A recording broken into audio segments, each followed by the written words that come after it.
네, 시청자 여러분, 구독자 여러분, 후원해 주시는 후원자분들께 감사의 말씀을 드리면서 오늘 집에 가다가 또 방송을 켰습니다.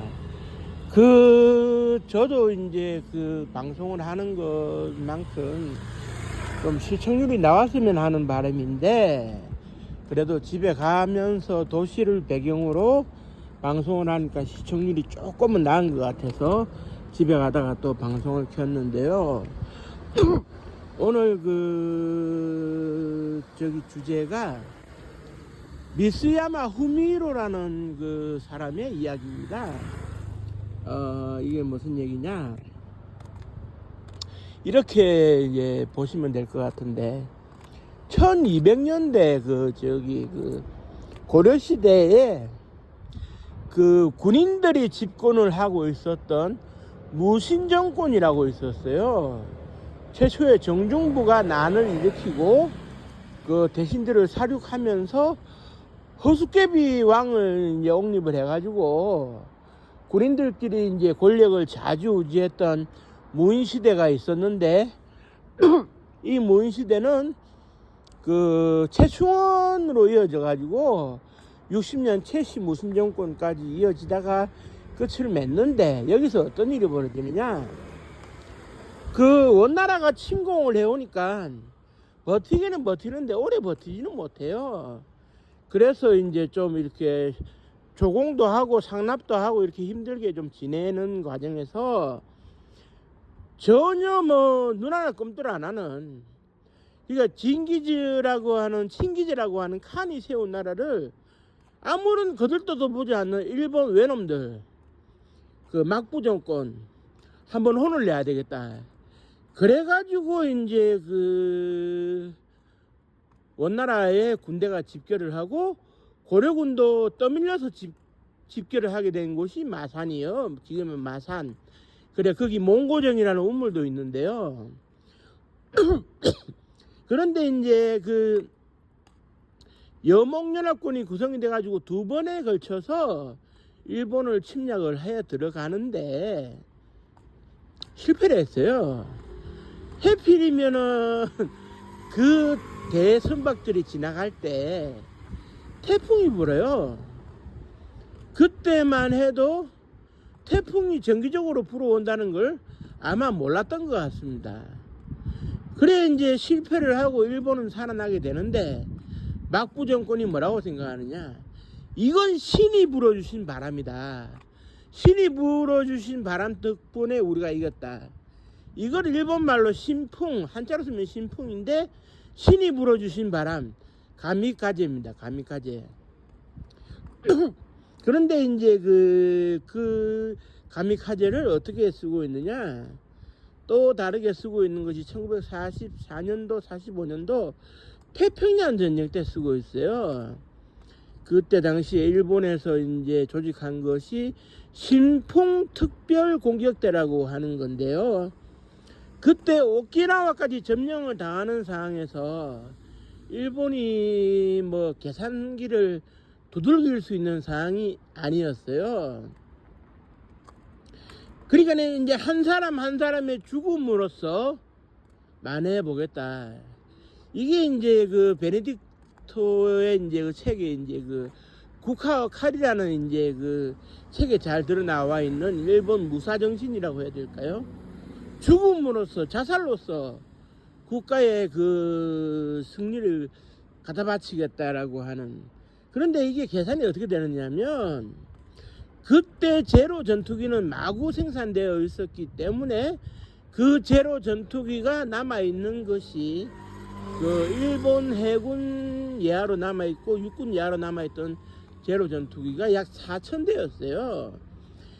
그러면은 4,000대의 제로 전투기에 500kg의 폭탄을 싣고 적함을 들이받으면, 그때 오키나와에 전개됐던 모든 함선들이 다 끌어모으면 항공모함부터 해서 구축함, 순양함 다 끌어모으면 한 1800척이 됐거든요. 미국이 생산해낸.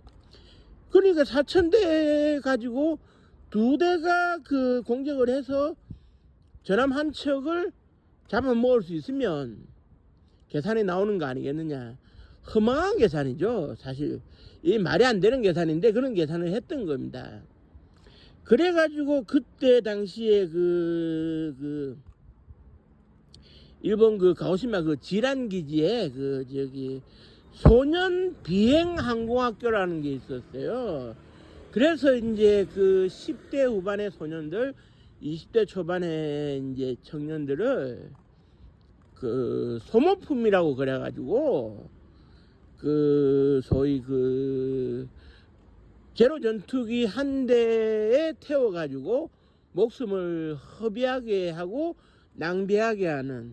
그래서 이제 그때 어떤 얘기가 있었느냐 하면 태평양의 시저로 유명했던 더글라스 메가더 원수가 뭐라고 얘기를 했느냐.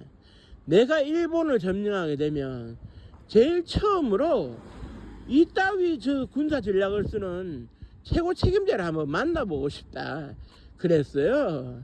그 정도로 황당하게 짝이 없었는데 실질적으로는 제가 확인한 바에 따르면 약 17%의 명중률을 기록했으니 이게 소위 말해서 전술적 가치가 없다고 보기는 힘들게 만들었어요. 그러니까 미국도 상당히 당황스러운 거죠.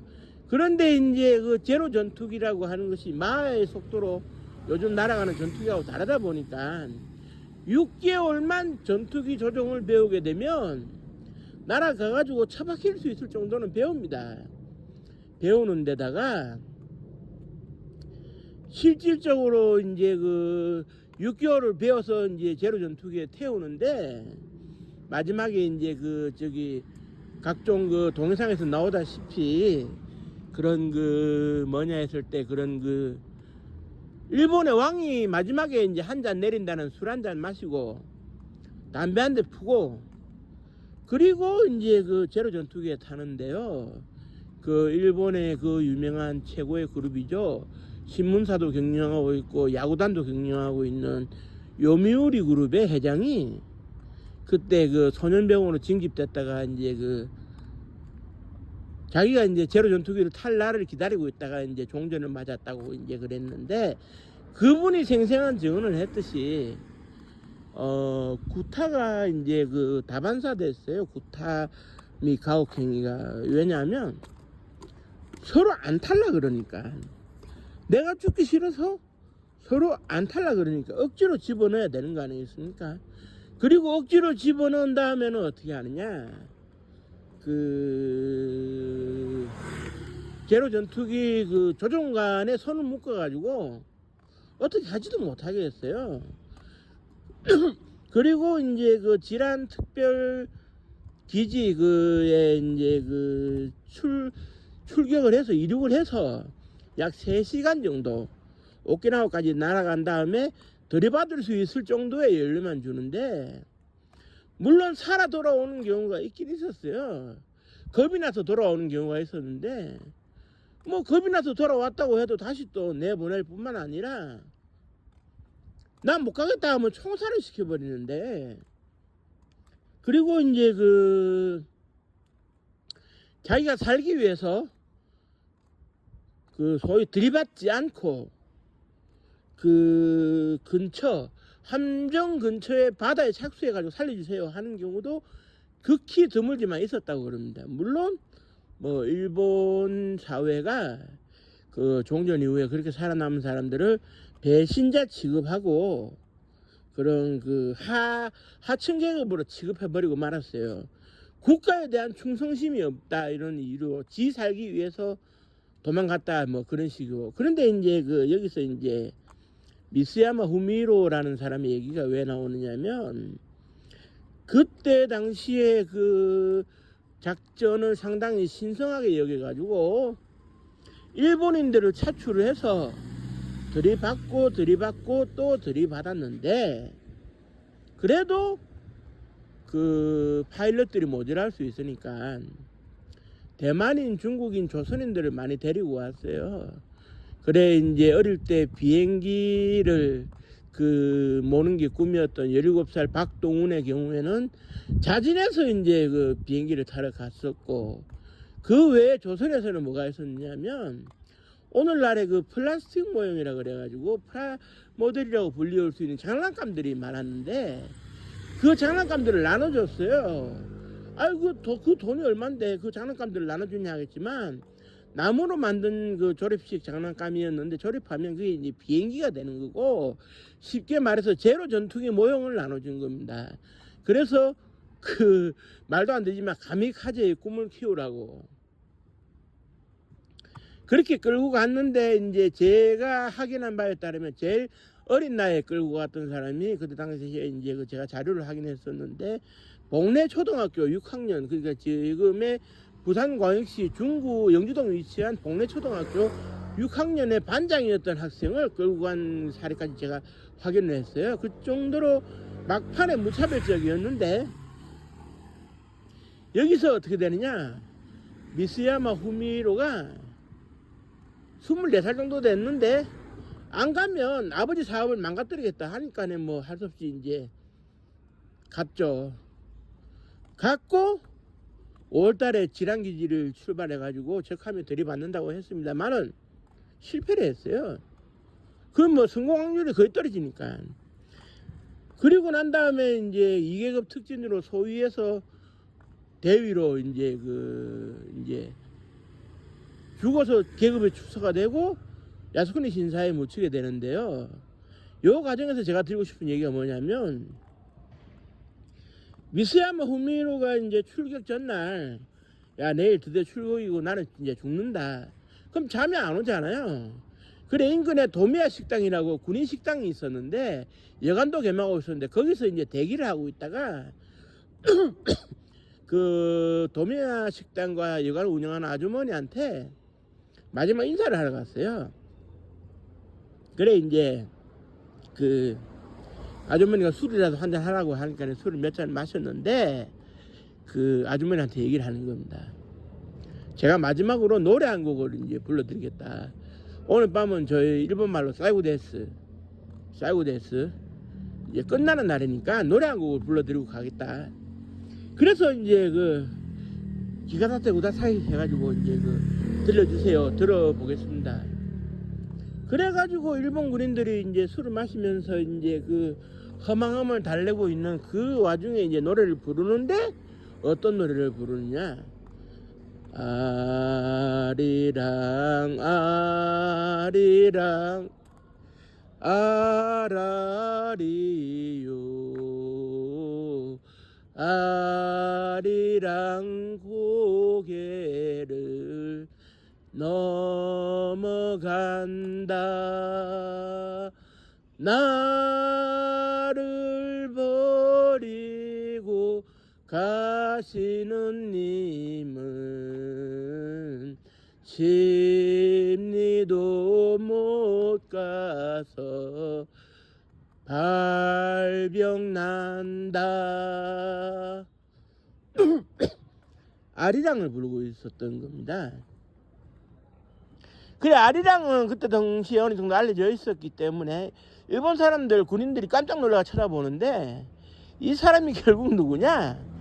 미쓰야마 후미로라는 일본인 이름으로 살고 있었던 이 사람이 바로 조선 사람 탁경연이었어요.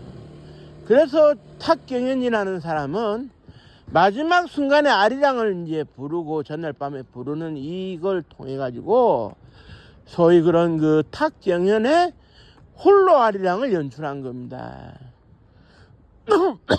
홀로 아리랑을 연출한 건데 뭐 그분이 일본 제국의 승리를 위해서 보탬이 되겠다고 출격한 건 아니었을 거예요. 안 가면 아버지 사업을 망가뜨리게 하겠다는데 안 갈 수가 있습니까? 그리고 그때 당시에 탁경연을 비롯한 모든 사람들이 마지막에 뭐라고 얘기했냐면 야스쿠니 신사에서 다시 만날 동지들이 안녕이라고 얘기를 했지만 우리는 죽어서 야스쿠니 신사에 묻힐 수밖에 없는 이 현실이 안타깝다는 얘기예요. 그리고 마지막 순간에 적함이 눈에 들어왔을 때 이제 수직 낙하를 해서 딱 떨어지는 이 순간에 마지막으로 외치는 얘기가 뭐였냐? 오카상 엄마였어요. 엄마. 마지막 순간에 나를 낳고 키워주신 어머님이 보고 싶다. 그것뿐이에요. 일본 제국의 영광과 일본의 일왕의 그런 그 명령에 따라 가지고 이런 거는 찾아볼 수가 없는 것이죠. 죽기 직전에 인간의 본성이 나온다고 얘기를 하지 않습니까? 탁계현도 마찬가지였어요. 내가 왜 희생되어야 되는지 모르는 채로 희생이 되어지는 겁니다. 그러나 자기는 자기 자신의 정체성을 분명히 밝혀야 되겠다. 그래서 마지막 전날에 아리랑을 부른 겁니다. 그가 아리랑을 부르고 그 다음날 그 자폭을 결국 할 수밖에 없었지만 결국 내가 여기서 포기하고 도망을 가면 조선인의 기계가 사라진다, 이 생각을 했을 수가 있어요. 그러니까 그 사람이 살리고자 했던 조국은 오히려 조선이었죠. 짧게는 아버님의 사업이 망하지 않도록 하는 점도 있었겠지만 길게 봐가지고는 그 조선을 살리겠다는 의도가 있었던 거예요. 자기 한 사람 희생함으로 인해서. 그리고 그 사람은 결코 야수꾼의 신사에 영혼이 되어서 홀령으로 자리 잡는 걸 원하지는 않았을 겁니다. 애시당초 선택권이 있었으면 제로전투기를 타지도 않았을 거고 이렇게 죽지도 않았을 텐데, 전쟁이 보여준 그 이상한 그런 인권 유린의 참혹함, 이것이 고스란히 드러나는 건데요.